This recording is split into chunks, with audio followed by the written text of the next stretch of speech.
రాష్ట్రంలో ఎస్సీ పాపులేషన్కి 17.43% ఈ యొక్క మరి సోషియో ఎకనామిక్ సర్వేలో మరి వచ్చిన రిజల్ట్.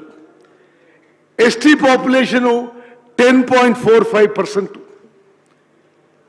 BC population 56.33%, ఓసీలు 15.79%. మరి అదేవిధంగా మేము చేసిన ఈ సోషియో ఎకనామిక్ సర్వే ప్రకారం మరి మైనారిటీ పాపులేషన్ సుమారు 13%. నేను మీకు ఏం మనవి చేస్తున్నానంటే స్పీకర్ సార్, ఒకటి ఈ ఎక్సర్సైజ్ అయితే అధికారులు మరి చాలా సిస్టమేటిక్గా ప్లానింగ్ డిపార్ట్మెంట్ ద్వారా రాష్ట్ర వ్యాప్తంగా చేయడం జరిగిందో, ఎస్, మా లెక్కల ప్రకారం రాష్ట్ర జనాభా 3,70,00,000.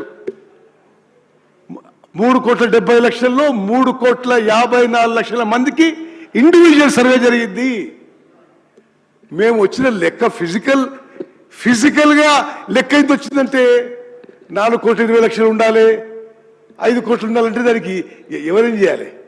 ఇది సిస్టమేటిక్గా మొత్తం రాష్ట్రంలో ప్రతి ఇంటికి మార్కింగ్ జరిగి, లిస్టింగ్ జరిగి, ఎన్యూమినేటర్స్ మార్క్ అయ్యి, ట్రైనింగ్ అయ్యి, ఇంటింటికి పోయి సర్వే. మరి ప్రతిపక్ష శాసనసభ్యులు మనం చేస్తున్న సెన్సస్లో కూడా బహుశా ఇంత సిస్టమేటిక్ జరగకపోయిండొచ్చు. ఈ ఫిగర్స్లో దయచేసి మీరు అనుమానాలు, అపోహలు కలిగించొద్దు. మా ప్రభుత్వం సోషల్ జస్టిస్ పక్షాన, ప్రత్యేకంగా బీసీలకు సోషల్ జస్టిస్ చేయడానికి పూర్తిగా కట్టుబడి ఉన్నాము. రిజర్వేషన్స్ ఎంత పర్సెంటేజ్ చేయాలి తప్పనిసరిగా ఈ శాసనసభలో తీర్మానం చేసి పార్లమెంట్ పంపిద్దాం. మీరు షెడ్యూల్ 9లో పెడతాడు పెట్టండి. మరి దయచేసి మా ప్రభుత్వం తరఫున కాంగ్రెస్ పార్టీ పక్షాన మేము సిన్సియర్ ఉన్నాము, కమిటెడ్ ఉన్నాము. దయచేసి మీరు మా కమిట్మెంట్, మా సిన్సియరిటీ డౌట్ చేయవద్దు, ప్రజల్లో అనుమానాలు పెట్టొద్దని చెప్పి నేను మనం చేస్తున్నా.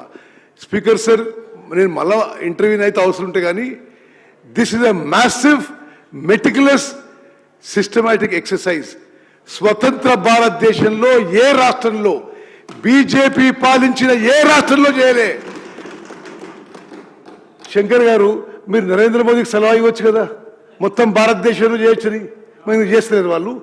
మరి 10 ఏళ్ల పాటు వాళ్ళు పరిపాలించారు, వాళ్ళు చేసినరా? వాళ్ళు చేయలేదు. మేము ఒక స్పీకర్ సార్, మా ప్రియతమ నాయకుడు, లోక్సభ ప్రతిపక్ష నాయకుడు రాహుల్ గాంధీ గారి ఇన్స్పిరేషన్తో సోషల్ జస్టిసే ధ్యేయమని ముందుకు పోతున్నాము. చాలా మెటిక్యులస్ గా ఈ మొత్తం ఎక్సైజ్ చేయడం జరుగుతుంది. అంకెలపై అనుమానం చేస్తే మరి మీకు మొత్తం అసలు ఎక్సర్సైజే దాన్ని డిఫర్ చేయాలంటారు, పోస్ట్పోన్ చేయాలంటారు. ఇది చాలా సిస్టమేటిక్ గా సీరియస్ గా జరిగిన ఎక్సర్సైజ్. ఈ అంకెలు జెన్యూన్.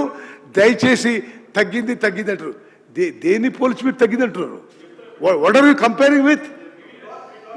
ఇది జెన్యూన్ ఫిగర్స్.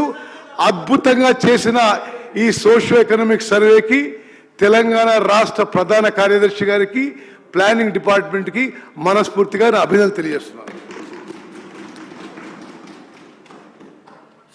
శంకర్ గారు కన్క్లూడ్ చేయండి.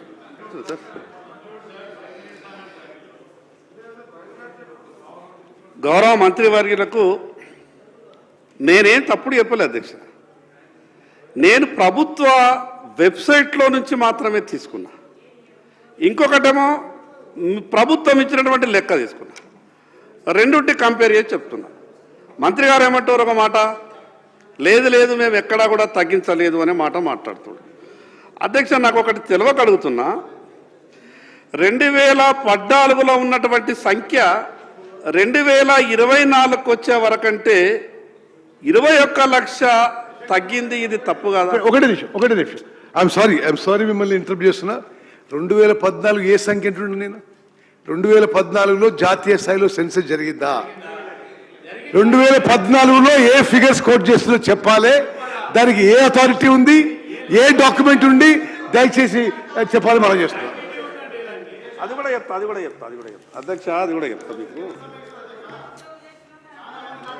అధ్యక్ష, తెలంగాణ రాష్ట్రం వచ్చిన తర్వాత ప్రభుత్వం ఏ పార్టీది ఉన్నదనేది పక్కకు వెళదాం. ఆ రోజు ప్రభుత్వం చేసినటువంటి డాక్యుమెంట్ వెబ్సైట్లో ఉన్నది. ఇది నాకు వ్యక్తిగతంగా ఇవ్వలే, వెబ్సైట్లో ఉన్నది, ప్రభుత్వ అధికారిక వెబ్సైట్లో ఉన్నది. నేనేమంటున్నానంటే ఇది ప్రభుత్వ అధికారిక వెబ్సైట్లో ఉంది. ఆ రోజు ప్రభుత్వం ఏది ఉన్నా అనేది కాదు, ప్రభుత్వమే కదా, ఆ రోజు ఉన్నటువంటి ప్రభుత్వమే కదా చెప్పింది. ఈ రోజు ప్రభుత్వమే, ఆ రోజు ప్రభుత్వమే. సార్ నేను దయచేసి ఆయన దగ్గర ఉన్న రికార్డు ఏ ఆధారంగా చెప్తా ఉన్నారో, ఎక్కడి నుంచి వచ్చింది రికార్డు? గత ప్రభుత్వం ఆ రోజు whether they have made A public document చేసిన అధ్యక్ష, శాసనసభలో పెట్టిన అధ్యక్ష, ఈరోజు శాసనసభలో పెట్టినరా, దానిపైన చర్చ చేసినరా, దానికి లీగాలిటీ ఏంది, దానికి శాంక్టిటీ ఏంది? దానికి శాంక్టిటీ లేదు, లీగాలిటీ లేదు. డాక్యుమెంట్ పట్టుకొని ప్రజలను పక్కదారి పట్టించే ప్రయత్నం చేయకండి.